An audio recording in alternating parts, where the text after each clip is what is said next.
Muito bem, boa noite. Estamos falando da BRAP, Mato Grosso do Sul. Muito obrigada pela presença de todos, né, que estão aqui, os que vão nos ver depois. Agradecemos aqui em nome da BRAP.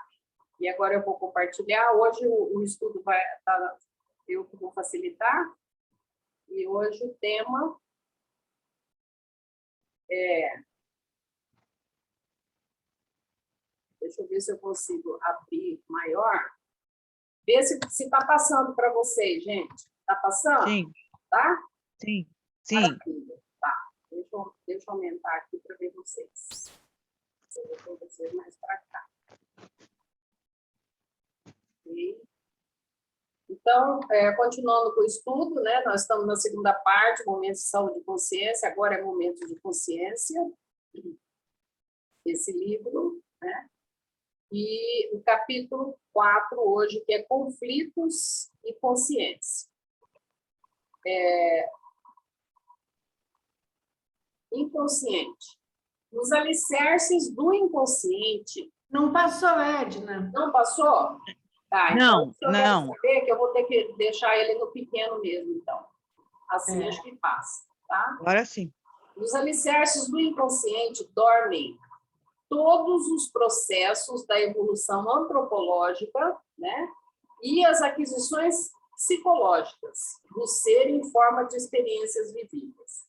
Então, aqui, quando a Joana coloca essas duas palavras, né, evolução antropológica, nós estamos falando dos arquétipos, né? Daquilo, dessa energia, toda energia não tem forma, né? Dessa energia que ela tem um formato para poder a gente entender melhor através dos mitos, dos deuses, né? Que tem a ver com a humanidade, desde sempre. Então, isso é o arquétipo, tá? Então, a evolução antropológica é o arquétipo, tá? Que é o estudo das dimensões biológica, cultural e social do ser humano. Então, tem a ver com todos, né? Tem a ver com todo mundo tem disso, que seria o inconsciente coletivo, né? Nas palavras do Jung. Agora, as aquisições psicológicas são os processos mentais, emocionais, comportamento e interação. Isso tem a ver com a história de cada um de nós, ou cada espírito, né? Toda vez que uma delas não pôde ser assimilada e passou aos arquivos profundos, permanecerá com possibilidade de emergir do arcabouço onde dorme, reaparecendo na feição de conflito. Então, vamos lá, voltando aqui. Aquisições psicológicas, então, tem muito a ver, mais a ver com a gente diretamente, tá? E o conflito também, certo? A Joana, então, a Joana vai trazer o quê aqui? Ela vai dizer para nós como é que nascem os conflitos, o que é esse conflito, né? Então, ela está dizendo aqui que toda vez que uma delas o quê?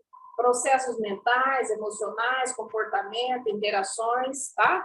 Toda vez que uma delas não pôde ser assimilada e passou aos arquivos profundos, né? Foi para o inconsciente, isso que está dizendo, permanecerá com possibilidade de emergir do arcabouço dessa estrutura onde dorme, tá? Que é no inconsciente, né? Reaparecendo na feição de conflito.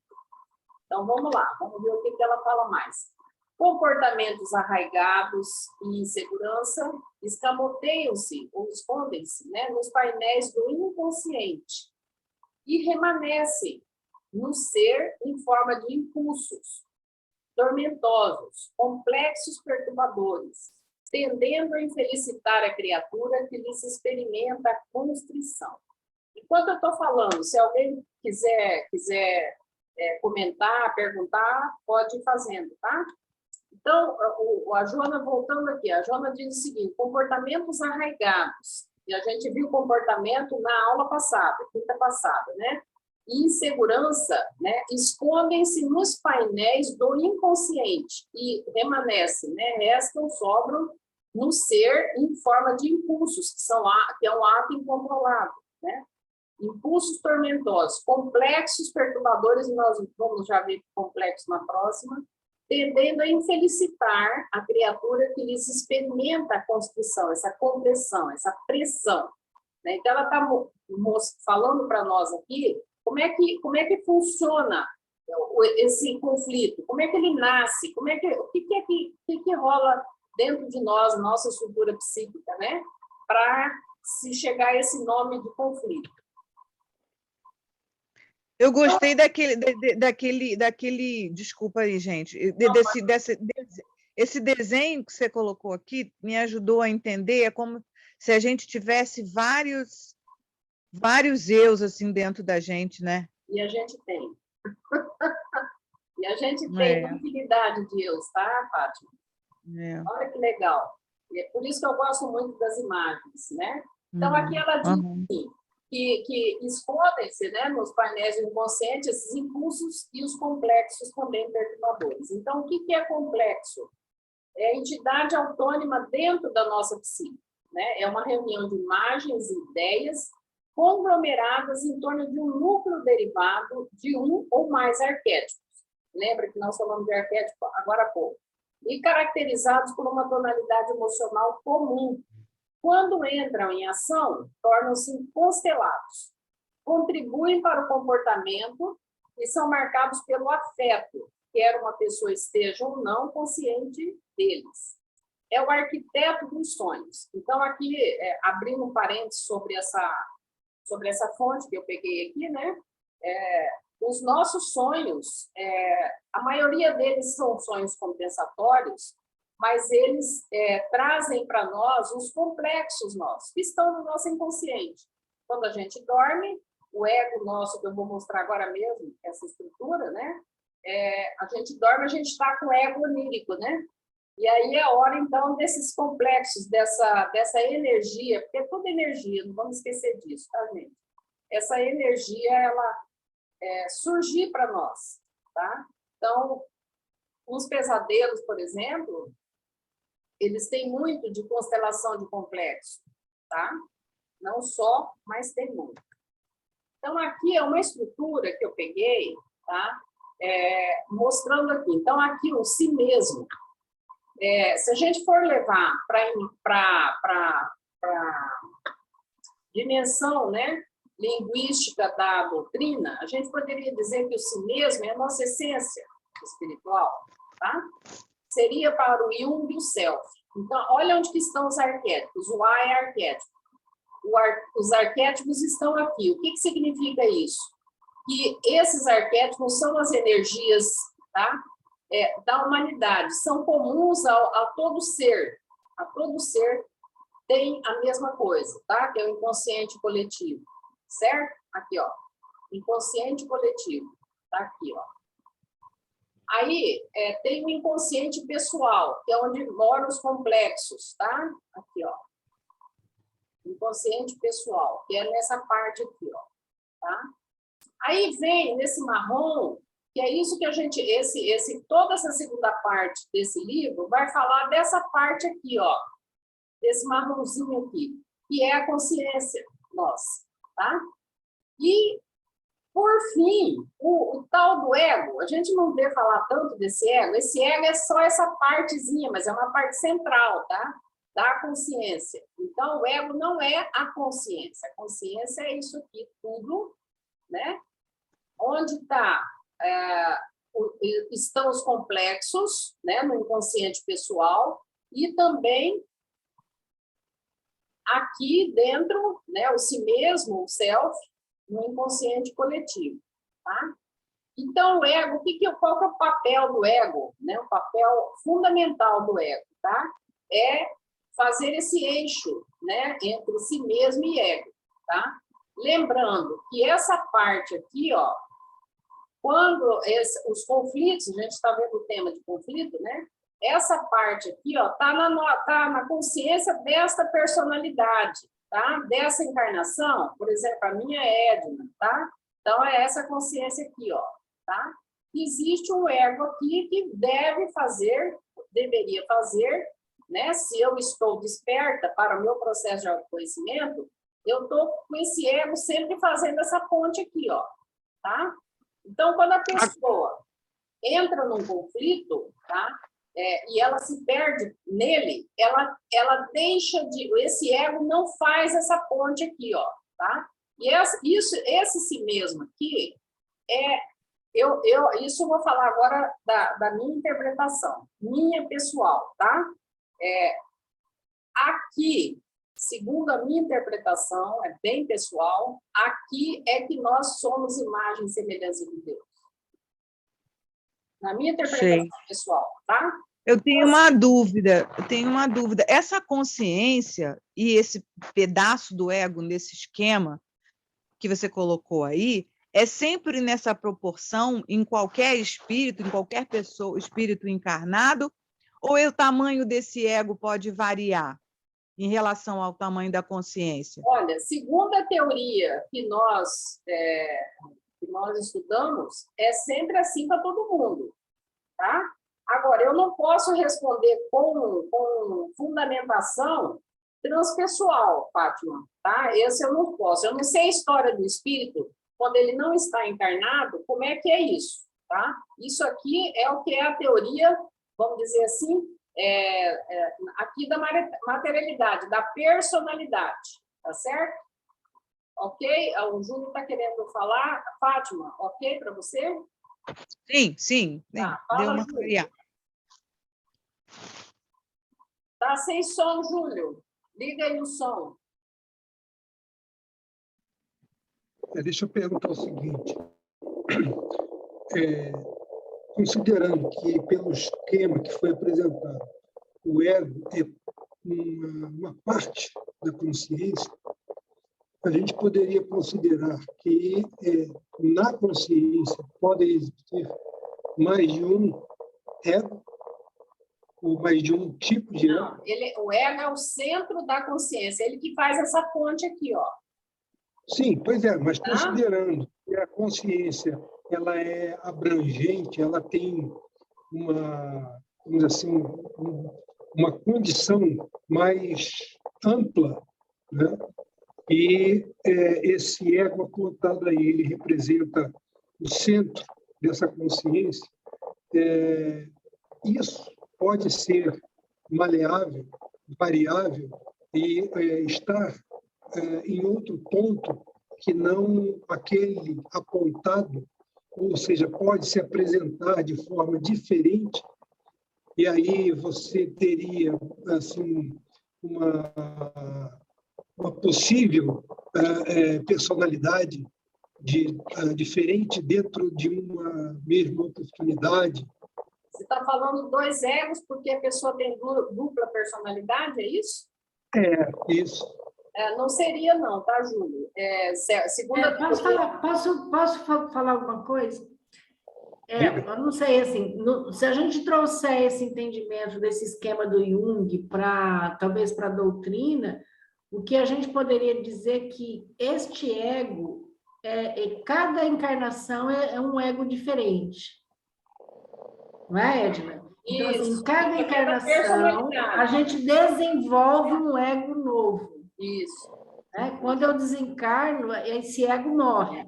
Vai permanecer o quê? O si mesmo, né? O inconsciente coletivo e o inconsciente pessoal. E a consciência permanece. Mas esse vermelhinho, ele desaparece com o desencarne. Quando eu retomo, eu desenvolvo novamente o ego. Ele desaparece, Maria, ele desaparece para essa personalidade. A pergunta do Júlio existe mais de um ego? A pergunta aí, ela permanece, né? Mesmo considerando, bom, isso daí, em cada encarnação, você apresenta características específicas para esse ego, o central, né? O centro, dessa consciência abrangente. Se você tem possibilidades de apresentar mais de uma personalidade, uma mesma encarnação, ou seja, você resgatar reencarnações passadas, ele vai se apresentar sempre dentro desse mesmo ponto ou pontos distintos dessa consciência. E aí, nesse caso, em se apresentando dentro de uma multiplicidade de personalidades você poderia confundir os pontos, né, de sensibilidade desse ego dentro dessa consciência, logicamente tendo sempre a ver com o si mesmo ou com o inconsciente, né, coletivo, coisa e tal. Porque não me parece assim que isso seja uma coisa estática, fixa, tá? Então, isso pode estar sendo apresentando em diversos pontos, com diversas facetas, com diversos modos ou modelos diferenciados, tanto é que personalidades múltiplas podem surgir de forma diferente, cada um com uma característica própria. Ô, Júlio, mas segundo a teoria junguiana, e segundo o que eu compreendo, tá? Todas essas personalidades, se a gente for levar para a psicopatologia, a gente vai entrar em uma outra área, tá? Mas você está querendo, com o seu comentário, se eu estou entendendo, e aí você responde se sim, você está querendo dizer, então, que teria mais partes aqui de egos? Eu entendo que não, tá? É um ego só para aquela existência, tá? Que é esse que vai fazer a ponte, porque senão isso aqui vai virar uma bagunça. Você concorda? Sim. Então, assim, ó... Porque o que acontece, Júlio, é que você vai ter um ego fragmentado. É diferente, tá? O que já é uma patologia. Múltiplas personalidades é ego fragmentado, né? Então, isso já entra numa outra coisa, que é uma anormalidade de uma doença psíquica. Então, é diferente. Ego, ele é porque ego, quando fala não é uma questão de localização, é por uma questão de entendimento da dinâmica psíquica. É uma questão didática apenas. Ele não está localizado em lugar nenhum. É porque ele é energia. Olha só, gente. Ele é energia. A questão é definir local, né? Mas definir assim, uma possibilidade da presença, né? De centros distintos, né? Que se apresentam com características distintas dentro de um mesmo momento, né? E daí, dentro do mesmo momento, eu digo assim, numa reencarnação única. Então, essa variedade, né, de personalidades que se apresentam uma hora um, uma hora outro, isso significaria... Ego fragmentado. Significaria ego fragmentado, tá? Agora, gente, olha só. Dá um exemplo do que você está querendo dizer para a gente poder entender melhor o que você está querendo dizer. Eu já Dá um entendi exemplo. a existência dessa fragmentação como sendo exatamente essas questões, né, relacionadas à possibilidade, né, de mais de um se manifestar dentro de uma mesma oportunidade e essa fragmentação exatamente ser essa ideia que eu imaginei ser possível. É a questão da fragmentação. Tá. Aí tudo bem. Olha só, a Maria explicou para a gente, né, o que está na minha cabeça assim, Maria, quando você falou que, enquanto encarnados, nós temos esse consciente e temos o ego, mas ao desencarnar só fica inconsciente, o ego some. Não, né? não é bem assim, não é bem assim. Espera um pouquinho, Fátima. É o seguinte, eu vou mostrar para vocês, e a gente não vai aprofundar mais nisso aqui, porque senão o tema nosso não é ego, tá?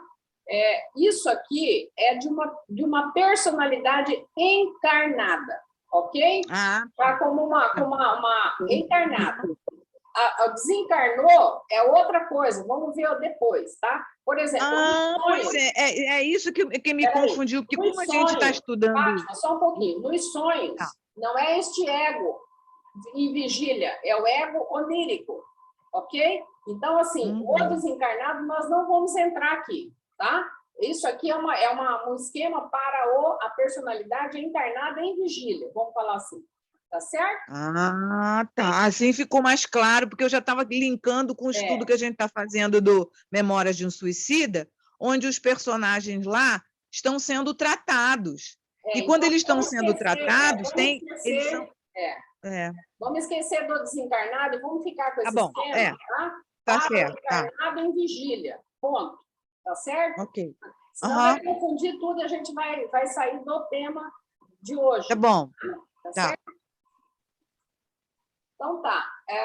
Qual que a Joana fala, qual que é a origem dos conflitos? Os conflitos resultam igualmente das ambições insatisfeitas, dos desejos frustrados e das manifestações íntimas que ficaram reprimidas, recalcadas, sem o concurso da razão. Tá? Então, aqui, a Joana vai mais ou menos dizer como é que nasce isso, né? O conflito a trabalhar. O conflito é claro escuro do que fazer ou não realizar.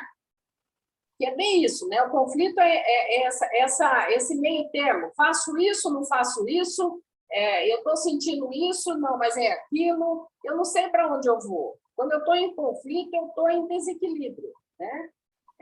O conflito é claro escuro do que fazer ou não realizar, tendendo sempre para o desequilíbrio e a aflição, tá?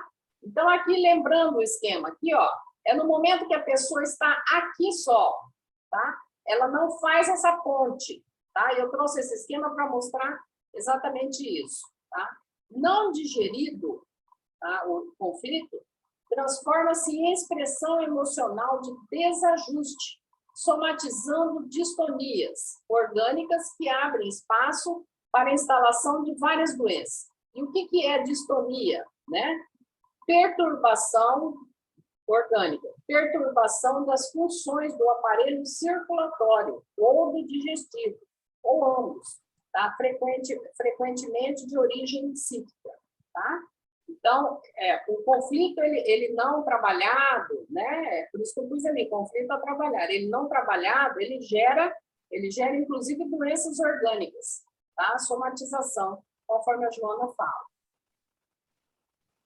Parasito vigoroso, o conflito deve ser identificado para posterior eliminação. Então, o que é parasito? Que come ou vive à custa de outros. Estrutura psíquica, gasto de energia sem resolutividade, tá? Então, assim, bem no simples aqui do dicionário. Parasita é o que come ou vive à custa de outros, né? Mas na estrutura psíquica é gasto de energia sem resolutividade. Então, assim, parasito vigoroso, o conflito deve ser identificado para posterior eliminação. Então, aqui, como é que eu vou identificar se eu estou ou não em conflito? Se eu estou naquele eixo ego-self. Se eu estiver só com o ego, eu vou me perder completamente. Eu vou ficar no automatismo e não vou saber como sair da situação. Então, aí depois, mais tarde, a Joana vai falar como faz isso. Esse eixo a gente não pode esquecer, e esse eixo é nosso. A gente não pode esquecer que existe o self, que existe o si mesmo, né? Que existe a essência. Toda vez que algo se apresente sombrio na área da emoção, por medo, ignorância, pressão, fraqueza, pode tornar-se conflito mais tarde, tá? Então, aqui, vale aqui uma questão bem simples, que a gente às vezes esquece. A gente, às vezes, acorda, liga no automático, dorme, né? Aí, quando é uma coisa mais forte, você acaba olhando depois do acontecido, na reação de alguma coisa, né? Mas se a gente está em auto-observação, né? Se auto-observando, a gente vai perceber a hora que chega o medo de alguma situação interna e externa, né? Alguma pressão, alguma fraqueza, tá? Então, a autoobservação, ela nos auxilia muito no nosso dia a dia, para a gente poder identificar quando está chegando um conflito para nós. Todos nós passamos por eles, porque eles fazem a gente crescer se a gente aproveitar, né?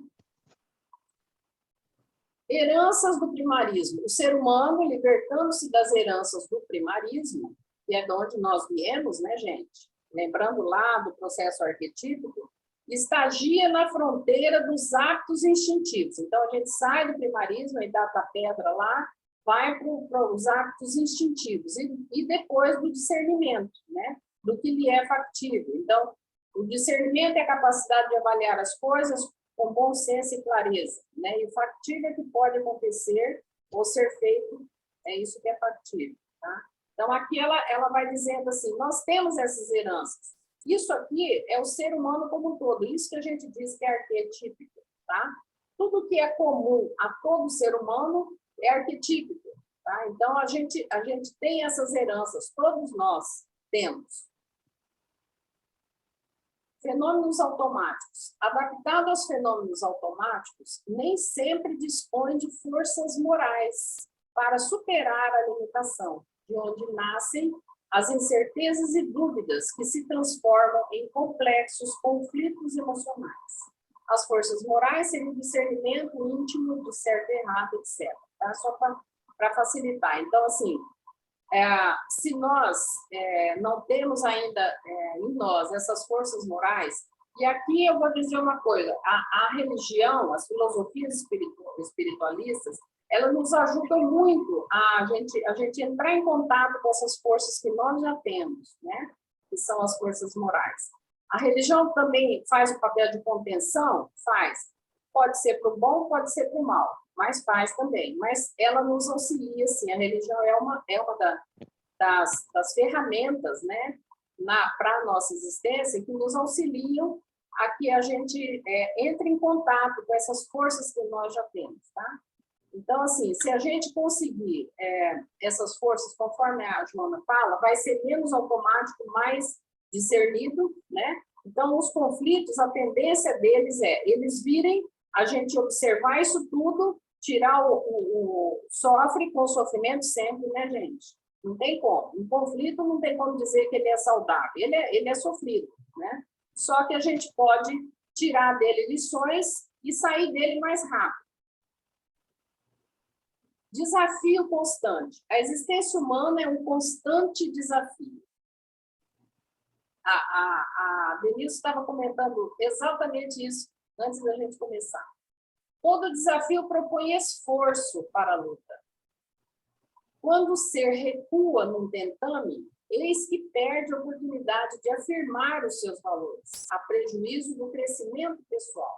Então, aquele negócio, né? Ou você luta ou você foge, né? É o papel do animalzinho, ou luta ou foge, né? Não só no confronto com o outro, mas também no próprio confronto, né? Então, assim, o que a Joana fala? Quando o ser foge, recua num tentame, eis que perde a oportunidade de afirmar os seus valores, a prejuízo do crescimento pessoal. Então, assim, o que acontece? Se eu fujo dessas oportunidades que a vida está me dando, né? Eu caio em depressão, eu fujo de alguma forma, né? Eu faço de conta que não está acontecendo, eu ponho essas coisas para debaixo do tapete, a tendência é isso retornar, tá? Porque essas são oportunidades da gente crescer enquanto ser espiritual, enquanto ser transpessoal, tá? É para isso que eles vêm até nós. E nós, lembra lá que está tudo no nosso arquivo inconsciente? Essas coisas vão emergir a nosso favor, né? Elas vão emergir, e a gente pode aqui lembrar das sombras, né, do Jung, elas vão emergir para a gente poder trabalhar isso em nós, né? Desenvolvendo as aptidões, cada vez que tem coartada uma ação, desmentida uma ação, ou não entendendo uma situação, o ser bloqueia a faculdade de produzir, perdendo-se no emaranhado dos receios e das incertezas. Então, é a mesma coisa da gente ler. Aqui eu vou falar um sentido figurado, a gente lê a vida, igual ler assim, eu vou ler logo o resumo do livro, eu não quero nem saber do meio do livro, né? Quando eu faço isso com a minha vida, eu passo por cima das coisas, eu perco a oportunidade daquele momento, daquela hora, né? Pode ser que eu não tenha mais oportunidade nessa existência enquanto personalidade, aqui, encarnada. Eu vou ter que passar por isso em outras, né?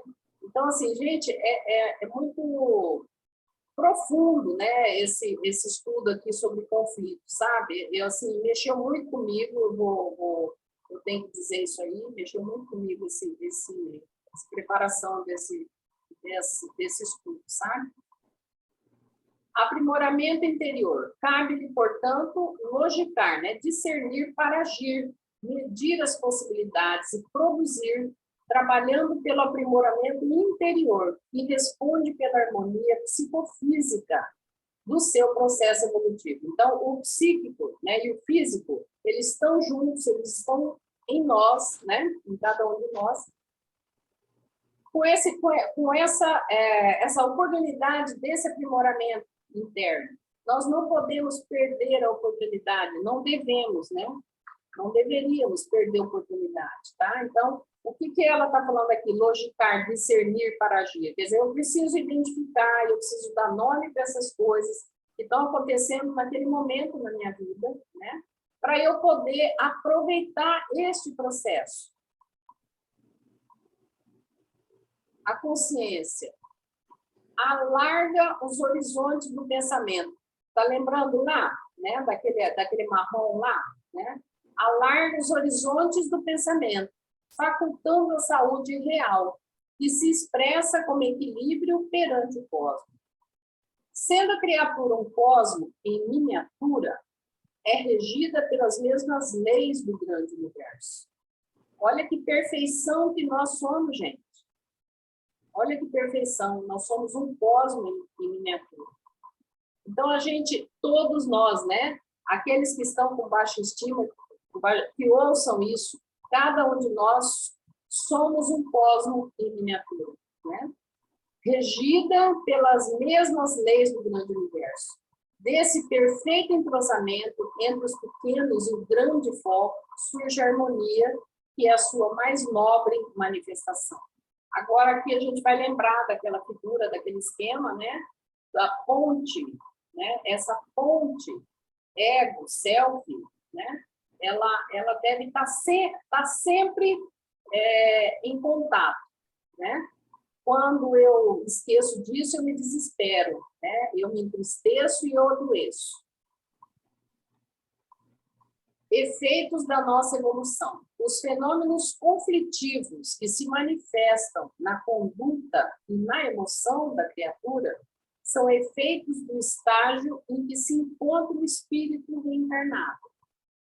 Então, assim, às vezes, falar é bem mais fácil do que passar por tudo isso que a gente está falando aqui, tá? Cada um de nós.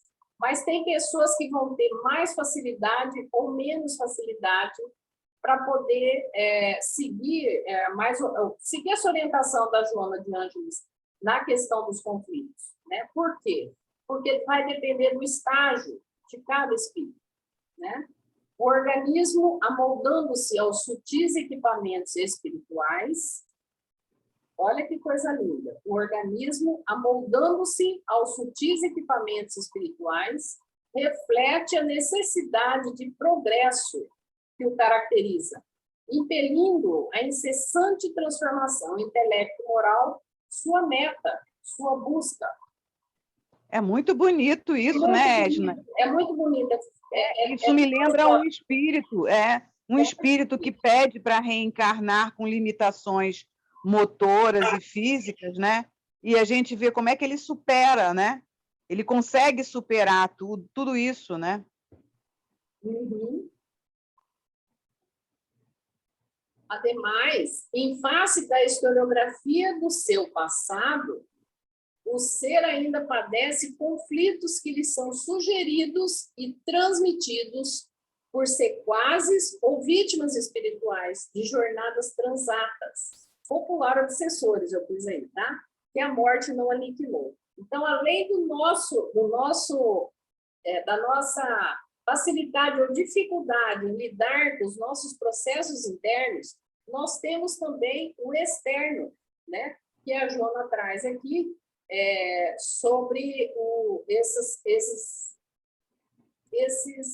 ela usa o nome aqui, são sugeridos e transmitidos por sequazes ou vítimas espirituais de jornadas transatas, quer dizer, o que a gente andou já prejudicando, né? Outros seres em outras jornadas passadas que podem nos auxiliar a gente não sair dos conflitos, tá?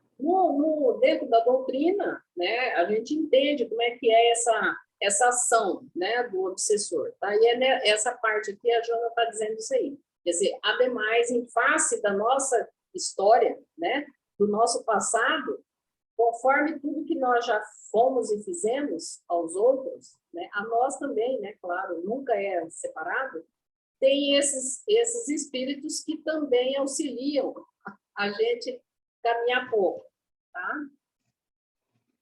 Ou caminhar muito, vai depender, né? Se eu sei de tudo isso e eu consigo transformar-me, né? Esses espíritos também ganham com a minha transformação.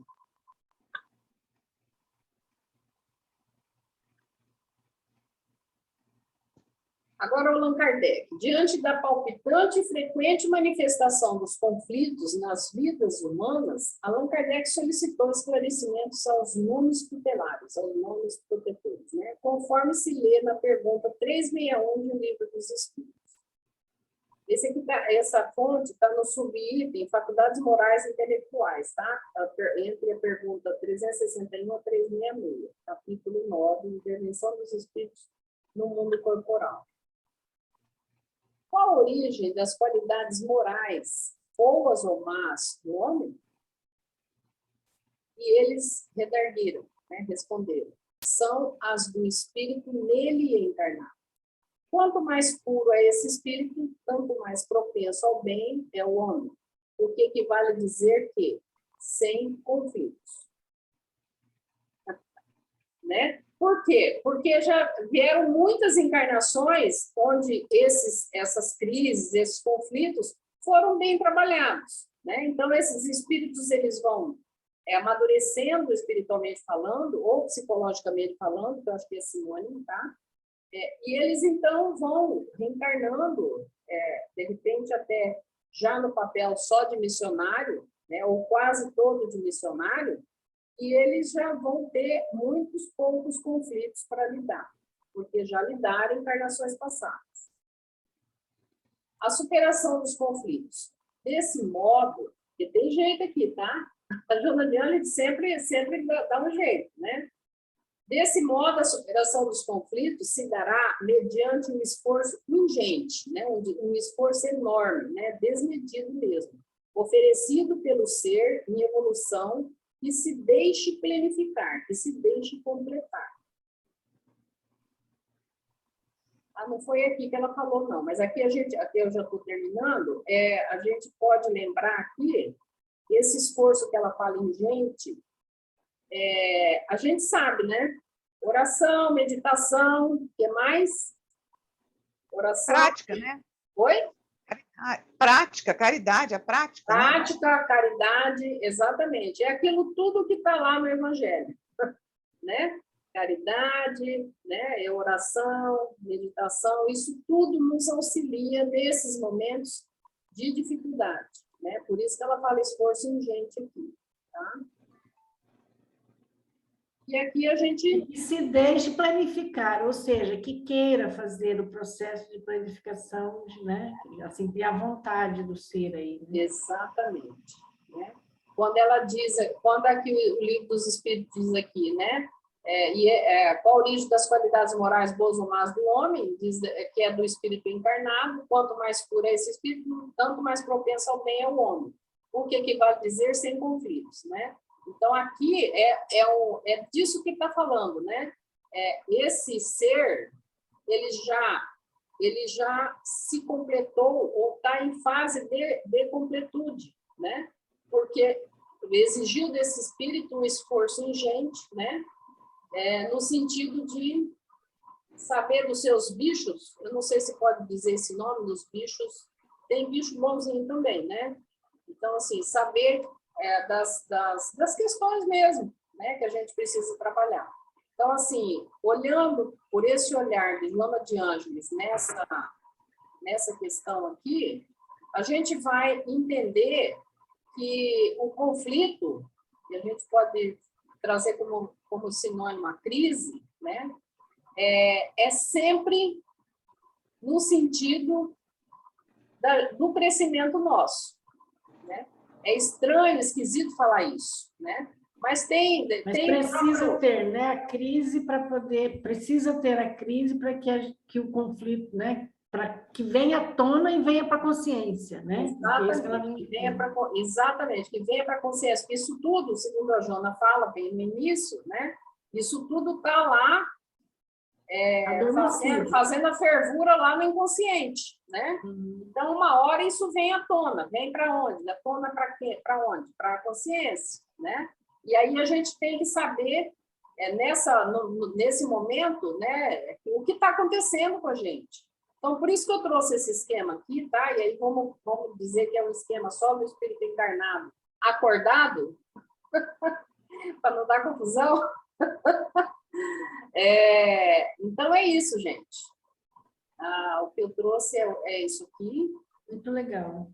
Assim, eu, por exemplo, que já tenho aí, já passei dos 60, para mim fica bem claro, assim, o que ela está falando. Porque, assim, em várias fases da minha vida, eu estava, assim, naquele lugar, acomodadinha, que estava tudo certo, as coisas estavam tudo ali. De repente, vem uma crise, um negócio que me tira do centro, e eu preciso fazer um movimento. E nesse movimento de resolver essa crise, vem o crescimento. Eu já observei bastante, né, que vem aquela coisa boa de você resolver aquele conflito, né, que chega através, normalmente vem com sofrimento, né, essa crise, porque tira a gente daquele lugarzinho confortável onde a gente está, né? Mas quando você sai da crise, você sai um passo acima, ou seja, com uma outra compreensão, com uma outra consciência da vida. Assim, eu já, na minha história pessoal, A sua história. Já tive algumas fases assim, né? Porque, infelizmente, Maria, é como se você identificasse a prova, né? Quando ela está chegando, né? Aí, Sim. Quando a gente identifica essa prova, quando ela está chegando, a gente tem que buscar em todo esse conhecimento que está armazenado na gente, colocar em prática, né? Fazer esse processo não é uma tarefa fácil, né? Mas que se nós tivermos, em primeiro lugar, no meu entender, né? No meu pequeno entendimento a partir desses estudos da Joana, é manter a calma, manter o equilíbrio. Quando a gente busca isso em todos os momentos da prova, que a gente não sabe quando é que ela vai acabar, se vai acabar, ou se a prova vai acabar com a gente não sabe, né? Mas, assim, é manter a calma e o equilíbrio. Ontem mesmo eu fui colocada à prova de conhecimento numa simples videochamada com os netinhos, eu e meu marido. E aí a nossa netinha mais novinha, de 4 aninhos, né, ela estava com uma bonequinha brincando assim, aí ela falou, vovó, olha só, ela vai conversar com a gente. Aí aperta um botão e a bonequinha fala, você já tomou banho hoje? Você está com sono? Aí a bonequinha perguntava, e aí eu respondia. Aí depois eu tentava perguntar para ela, e você, Amanda? Olha, ela está perguntando para você se você está com sono. Esse era depois do almoço, ontem, né? Aí ela, não, eu não estou com sono. Aí daqui a pouco ela falou assim, vovó, outro dia eu fui rezar para o anjinho, e aí eu rezei para o anjinho, e aí eu dormi. Mas aí eu sonhei que um moço estava querendo pegar o meu pai, levar o meu pai embora. Falei, ai, meu Deus do céu. Eu pensei comigo, o que eu vou falar para essa criança? Ai, eu já peço ajuda de Deus. Aí só falei assim, isso assim, né? A quilômetro de distância numa videochamada. Aí eu disse assim, olha só, Amanda, não fica preocupada, não. Quando você reza, todas as vezes que você vai dormir, reza para o seu anjinho, proteger você, seu papai, sua mamãe, seu irmãozinho, os anjinhos não vão deixar ninguém levar o seu papai. Pode ficar tranquila. Meu Deus, eu fiquei assim, será que ela está sonhando já assim, algumas coisas pequenininhas? Dizem que é só aos 7 anos, até os 7 anos, que o espírito fica ainda naquela coisa assim de estar recebendo ensinamentos, estar receptivo. Na hora me veio esse conceito, né? mas, ao mesmo tempo, eu fiquei confusa, eu não fiquei sem saber o que dizer para ela naquele momento.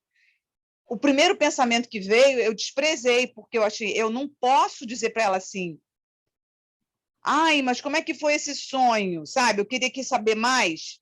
Eu acho que eu estava me sentindo assim, invadindo o imaginário dela, tão pequenininho ainda, né? E só me veio, assim, falar isso. Não, quando você rezar, o seu anjinho também ajuda a proteger você e o seu papai também. Quando você sonhar que você acordar, pede para o anjinho de novo. Aí ela, tá, 4 aninhos. Ah, meu Deus do céu.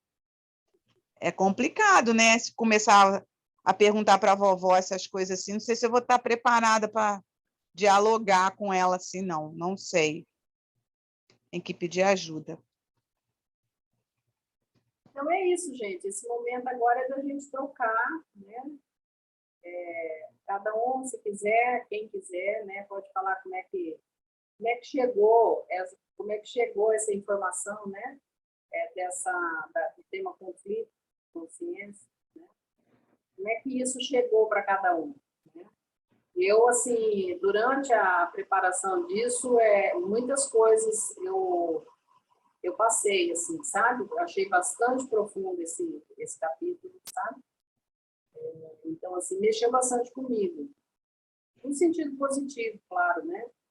Mas mexeu, sim, tá? Para mim, assim, eu já tenho uma consciência, assim, em relação a conflito e sofrimento, assim, porque eu já tenho uma compreensão de que nada no universo é inútil, tudo tem uma utilidade, né? Eu olho para o universo, nada é inútil. Então, qual é a dor, qual a utilidade dessa dor? Qual é a utilidade desse conflito, né? Então, assim, que limonada que vai sair desse limão, né? Então, assim, quando você tem um conflito que você já faz essa pergunta, você já começa a buscar qual o sentido daquele conflito, né? E que é isso que ela vem esclarecer nesse capítulo, né? Que o conflito ele tem um porquê, ele tem um sentido, né? Ele vai trazer para a sua consciência algo que está adormecido e que precisa ser trabalhado, né? Chegou o momento de você trabalhar aquilo. O conflito ele vem naquele momento em que chega o momento que você está preparado para trabalhar aquilo. Porque no passado talvez você não estivesse pronto ainda para trabalhar aquele conteúdo. Aí na hora que você está pronto, o conteúdo chega. E aí ele chega e aí você tem condições de enfrentá-lo ou não, né? Que aí é da vontade. Ou você enfrenta com coragem, como ela fala, né? E faz o crescimento né? Ou da consciência, ou não, ou você fica ali no conflito eterno e paralisado, né? Aí o conflito vai te paralisar, porque ele é uma energia muito forte que vai te paralisar. Eu acho que eu estou entendendo exatamente o que você está falando, Maria. É assim, sempre estar antenada e sintonizada a identificar esses momentos, né, como oportunidade, né? Tem uns falando me expressando não devidamente, mas tendo sangue frio de identificar, né? Pá, olha aqui, isso aqui é uma oportunidade. Conta até 10, não responde, não retruca. Vem uma série de sensores na nossa consciência, né? Não fala, melhor ficar calada. Estou falando de mim, né? Porque a Júlia é bem clara ali, né, Fátima e todos.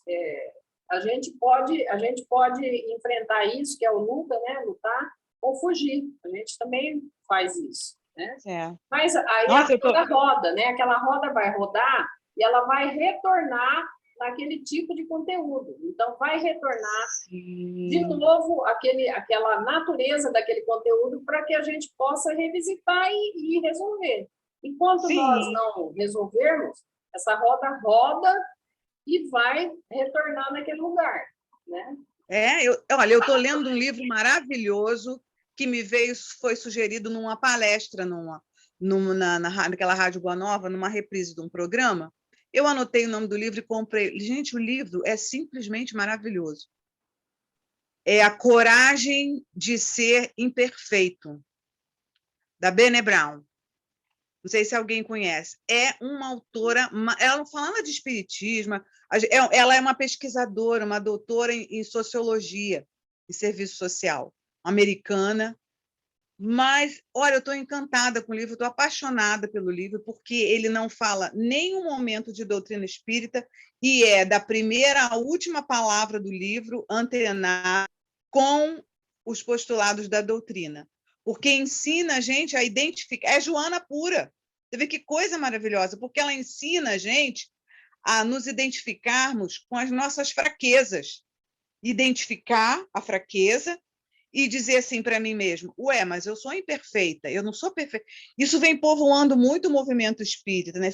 Eu venho sentindo, não sei vocês, que a maioria aqui no grupo, né, acredito que é espírita, estuda e tenta aprender, mas eu venho percebendo isso, sobretudo nesses anos de pandemia iniciado, mas antes disso, eu já vinha percebendo essa cobrança que tanto nós fazemos, como vem de fora para dentro e vem de dentro para fora.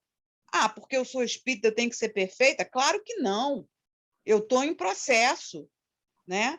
Mas quando você é questionado por alguém, sobretudo se não for espírita, porque aí ele vem te testar. Vem cá, mas você não fala que é espírita? Você não fala que estuda?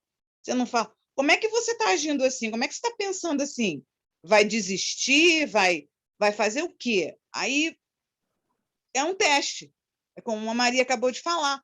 Ou você coloca em prática o que está aprendendo em todos os aspectos, e é impossível você colocar tudo que você sabe num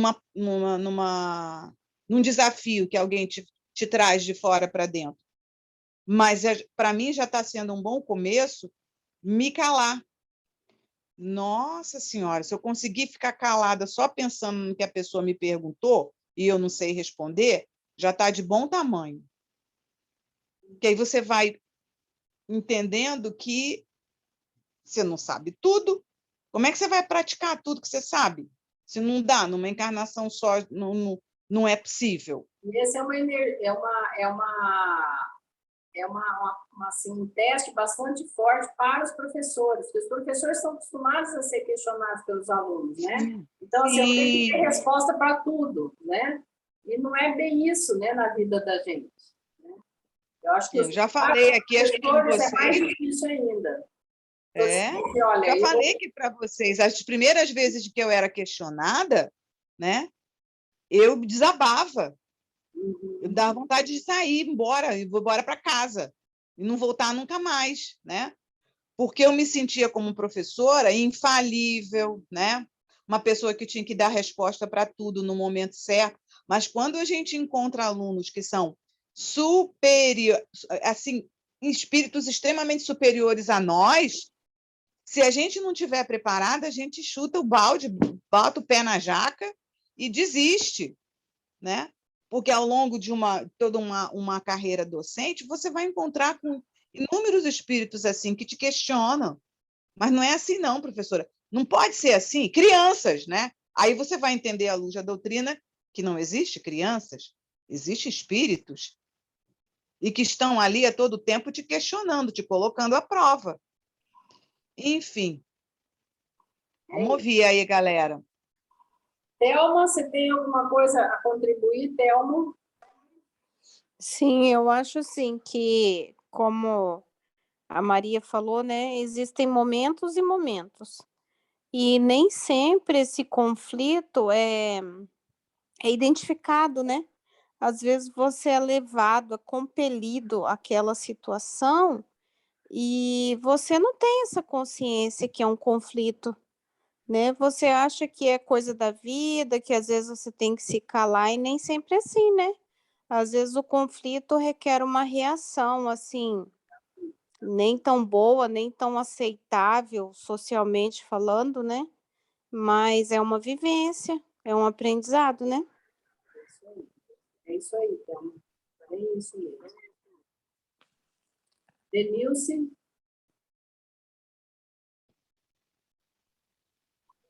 Só acrescentando o que a Maria falou mesmo, essa questão do conflito, quando ele chega, a gente sofre, mas aí a gente tem que lembrar que ele não serve só para a gente aprender, mas também para a gente entender que cada um está no seu momento, né? Porque às vezes, eu falo assim por mim, às vezes, como eu estou estudando, dá a impressão que todo mundo também está ao meu redor, né? Porque eu estou, pelo menos as pessoas da minha casa, a gente acha isso, a gente cobra muito.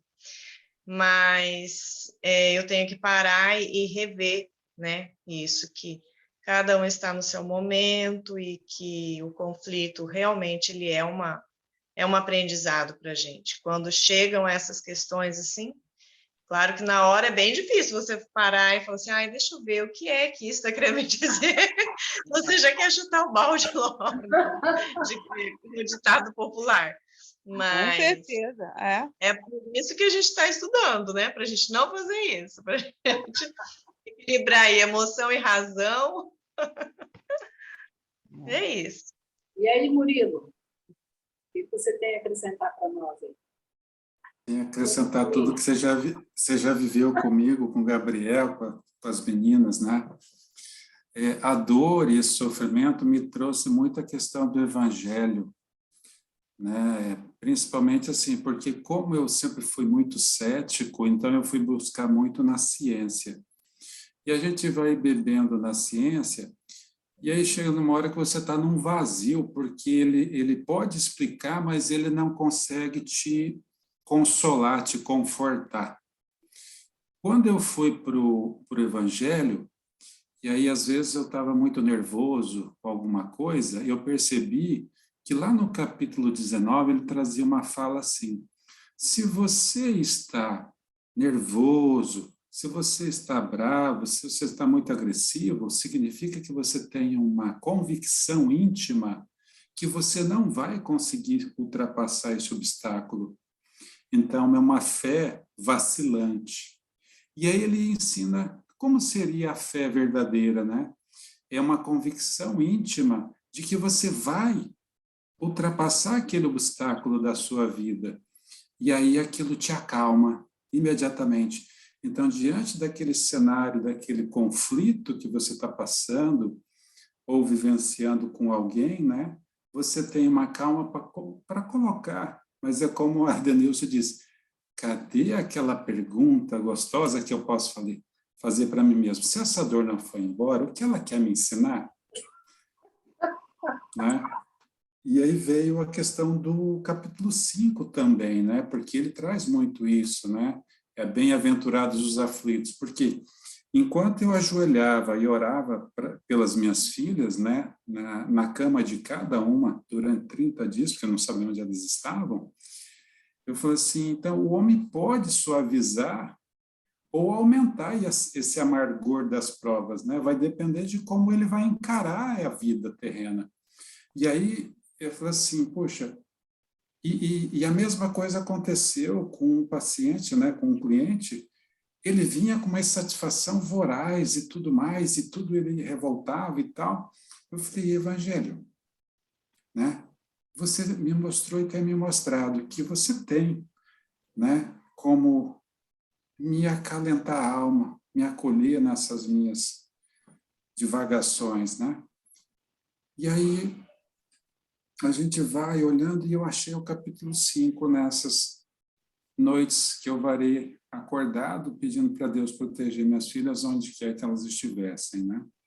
E aí eu falei assim, poxa, como a gente pode encontrar? Então eu achei a questão da fé, né, da convicção íntima, a vacilante e a verdadeira, a que acalma e a que te deixa nervoso. E por que te deixa nervoso, né? E estava no Evangelho. Então, entre a ciência, ok, mas a gente tem que juntar as duas, porque aí você consegue acolher e ser acolhido, né?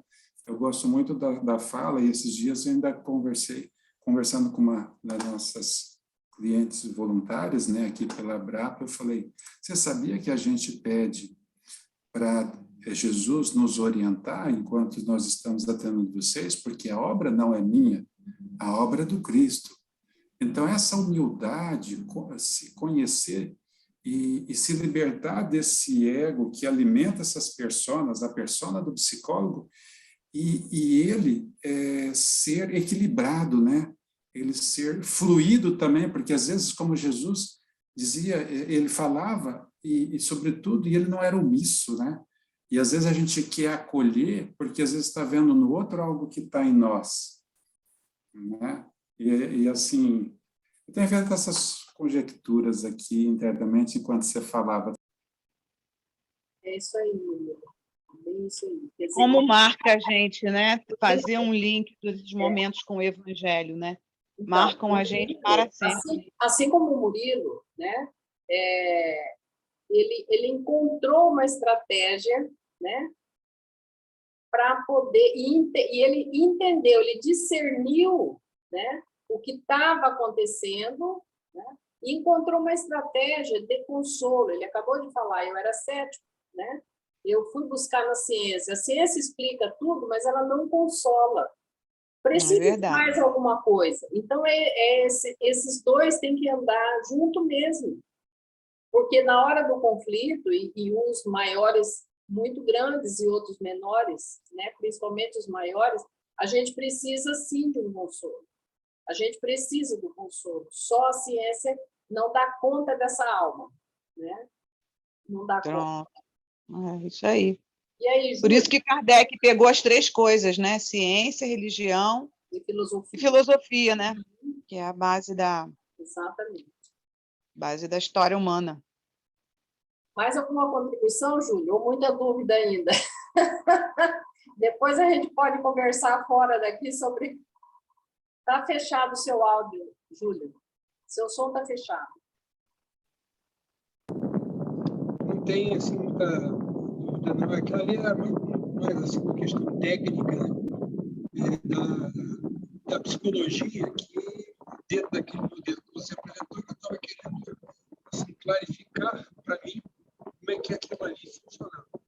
Mas, se refere ao tema propriamente dito, a coisa para mim é muito clara. Né? Eu, assim, em sentido contrário do Murilo, né? Eu, ligado à doutrina, querendo... Um pouquinho mais perto do coisa, Júlio, que está longe o seu som. Eu acho que... né? É porque eu estou assim, um pouco afastado do... Ah, tá. Vou tentar colocar mais perto. Pronto. Melhorou. Melhorou. E eu estava falando aqui, assim, a questão relacionada àquela... que eu levantei, né? Aquilo ali era mais uma questão técnica, que eu queria entender como é o ponto de vista, né, da compreensão daquilo que era aquele formato que você... aquele esquema, né, que você apresentou. Mas no que se refere ao tema em si, eu não tenho dúvida em relação àquilo que a Joana trouxe, né? Assim, até mesmo porque, diferentemente, ou em sentido contrário ao que o Murilo apresentou, né, que é da área assim, científica para a doutrina, eu estou seguindo um caminho contrário, né? É da doutrina para o científico, tentando exatamente assim, entender sob o ponto de vista de um e de outro, como é que as coisas se encaixam. Mas, dentro desse conceito, né, do conflito que a Joana de Andes apresentou, eu não tenho dúvida nenhuma de que aquilo que são faltas, falhas, carências, imperfeições espirituais que nós temos, elas vão se apresentar, queiramos nós ou não, em cada uma das reencarnações que nós vamos vivenciar. Essas experiências elas vão estar presentes e, em determinados momentos, elas vão surgir para apontar as nossas falhas. E elas vão surgir como? Exatamente cutucando a ferida ou cutucando o ponto fraco ou deficiente. E elas vão aparecer como conflito. Não tem jeito de ser diferente, porque nós temos um problema ou uma deficiência que nós precisamos corrigir com o estudo, com o aprendizado, com a vivência, e isso não tem outra forma de surgir que não seja dentro das reencarnações e surgindo através dos conflitos. Se nós somos resistentes a essa identificação e nos rebelamos quando ela se apresenta e como conflito, lógico que nós vamos sentir dor, lógico que nós vamos ter sofrimento, porque não tem outra forma. Por isso se fala, o sofrimento é a forma de você aprender, porque dói na carne, né? Dói na consciência, mexe com você enquanto aquilo não está definitivamente sabido, conhecido e entendido, que aí você pode modificar, aí você pode tomar um rumo diferente e caminhar de uma outra forma. Enquanto isso não acontece, o sofrimento ele vai persistindo. Até pode acontecer você cansar do sofrimento e querer jogar o problema novamente para debaixo do tapete. Não vai adiantar, né? Porque aquilo ali vai estar presente lá no seu inconsciente, lá vai aparecer do seu consciente, você vai ter que lidar com isso, não tem jeito. Pode ser agora, pode ser amanhã, depois, em outra encarnação. Vai acontecer, não tem outra forma. Então, eu não tenho muita questão em relação a isso, até mesmo pela presença dos obsessores. O obsessor, ele não é no meu entendimento, né, um algoz. Ele não está querendo decepar a sua cabeça. Muito pelo contrário, ele está ali como aquele elemento que vai destacar a sua deficiência, a sua falha, o seu mau proceder, porque ainda não aprendido. Então, ele vai estar lá cutucando, porque é necessário que você tenha uma motivação qualquer para que você se debruce sobre o problema, sobre a questão, para buscar a solução. Enquanto você não achar a solução, ele vai estar ali, não esquece, eu estou aqui, a gente passou por isso, passou por aquilo, você errou aqui, eu errei ali, então isso vai acontecer, não tem jeito, né? Porque ele é um instrumento da espiritualidade que se utiliza desse instrumento para chamar a nossa atenção. Então, essa figura, né, do obsessor, ele é um parceiro nosso de caminhada, de trajetória.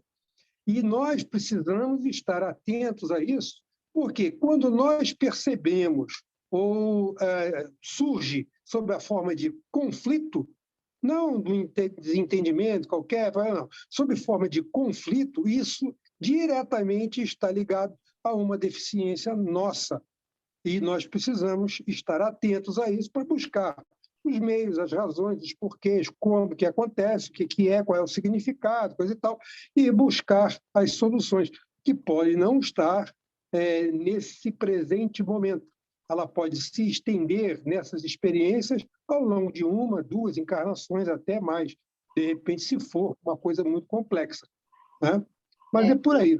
Eu estou lembrando aqui, você falando disso, eu lembrando do teu depoimento na quinta passada, eu lembrei aqui porque a gente atende, né, as pessoas que estão em luto, né, e entram em conflito, porque é uma perda, né? Tem conflito de várias naturezas, mas esse conflito da perda é um tanto complicado. Aí o Júlio falou do depoimento dele, quanto ele se modificou, né, se adaptou, se reorganizou, né, para poder viver sem o irmão dele, né? Para quem não sabe, o Luiz Sérgio, aquele que psicografa, né, tem livros escritos, é irmão do Júlio, tá? Então ele estava falando na quinta passada da perda do irmão dele, o Luiz Sérgio, tá? Deixa só eu corrigir uma coisinha, né? Eu não entrei em luto, eu não considerei perda, eu considerei um desafio a uma vida diferente que eu precisaria ter e que aquilo ali me estimulava a buscar uma outra forma, uma outra condição, né, de vida. E eu utilizei isso daí não como luto, mas como uma provocação para a minha mudança, para a minha transformação. E enquanto isso não aconteceu, eu não fiquei satisfeito e eu me questionava. Por quê, né? Um pode e o outro não pode. Um consegue e o outro não consegue. Não existe isso. O que existe é a vontade de buscar uma condição diferenciada e que, de repente, pode até ser semelhante, parecida, né, a que o outro estava vivenciando, dentro de uma outra concepção de vida, né? E eu precisava buscar isso. E isso funcionou como estímulo, não como luto. Eu nunca tive luto pela saída, né? Pela viagem do meu irmão. Nunca tive luto por causa disso. Ah, você nunca sentiu dor? Não, isso é outra coisa, né? Tem um impacto. Tem aquele momento que você para e fala assim, puxa vida, né? Eu tinha um companheiro aqui que eu dividia tudo e agora não tenho mais. Como lidar com isso? Então, isso significou, assim, uma dor, mas momentânea. Eu não vivi a dor, né? Eu entendi a dor. Então, Júlio, Eu acho assim, eu acho que o que o Júlio... Fátima, só um pouquinho, eu já te passo. Você me desculpe de eu ter citado o teu exemplo, mas eu tô falando de pessoas que vêm para nós em luto, em perda e muito sofrimento, tá? Eu só citei o seu que você falou lá, mas não quer dizer que você tenha passado. Você acabou de falar que não. Não. Pois é, eu inclusive... Em luto e um sentimento de perda muito grande. Mesmo... eu inclusive resolvi oferecer a minha experiência, a minha vivência em relação a isso, para que isso possa servir até mesmo de um exemplo, né? Ou uma condição vivenciada por outra pessoa, que não aquele paciente que chega todo enlutado, cheio cabisbaixo, deprimido. Não, existem outras formas e outras possibilidades, e outras soluções, encaminhamento, né? de uma solução qualquer, né? Que possa ser utilizada como, existe, de fato, uma alternativa, né? E eu coloquei essa minha experiência exatamente para servir de exemplo. Ok. Renata está aí. Renata. A Fátima quer falar. Não, vou tentar ser rapidinho. Eu acredito, para mim, assim, que o Júlio acabou de descrever para a gente, didaticamente, né? Nos presenteando com uma descrição de um assunto muito estudado, mas pouco vivenciado, da mediunidade, né? O vilão, o que a gente pode identificar como vilão e chamado de obsessor, pode ser que não seja nada disso, pode ser, né? E na maioria das vezes eu concordo com o Júlio, é a oportunidade de nós identificarmos nesse nosso irmãozinho, né, desencarnado, seja ele que vínculo possa ter tido conosco nessa ou em pretéritas reencarnações. A gente precisa entender o processo obsessivo não como um castigo, uma atenuante, uma liberdade de me desobrigar a continuar trabalhando na doutrina espírita e seguir as suas recomendações. Então, acho que o Júlio, para mim, ele pensa muito parecido comigo, o Júlio, nesse sentido. Muito mesmo. Quando a gente identifica, antes da gente falar assim, é um obsessor, porque eu só faço essas coisas erradas quando eu fico dando trela, dando... Não, é oportunidade, é o que o Chico sempre dizia. Quando você identifica um espírito, ou uma intuição, ou uma psicografia, ou seja lá o que for, com uma coisa que você acha que não dá para você fazer ali, que você não está vibrando mais ali naquela circunstância, de ficar chorando sem parar por uma perda de um ente querido, de querer vingança porque alguém levou o seu ente querido, alguém vai culpar Deus, vai culpar qualquer um. Troca isso por oportunidade de vivenciar o que a gente aprende, né? Que o obsessor não é vilão. É isso que eu entendi, Júlio. Maria? Tem um parágrafo aqui desse texto que nós estudamos, tem um parágrafo aqui que eu gostaria de citar, que é o seguinte: adaptado aos fenômenos automáticos, nem sempre dispõe de forças morais para superar a limitação, de onde nascem as incertezas e dúvidas que se transformam em complexos conflitos emocionais. Se a gente conseguir assim compreender o significado desse parágrafo, a gente entende perfeitamente qual é o aspecto principal desse tema.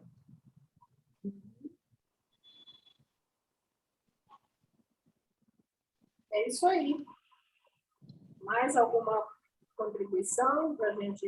Maria, apareceu e apagou. Tem alguma contribuição, Maria? Está fechado o seu áudio. Não? Renata, acho que não está aqui. Não, meninas, acho que eu já me manifestei. Ok. Então, a gente vai partir para o encerramento. Murilo, você pode fazer a nossa prece de encerramento? Tá, eu vou... Sim. Só um pouquinho, Murilo. Eu vou, então, agradecer muito a presença de todos e vou parar a gravação para a gente terminar a nossa reunião, ok? Obrigada.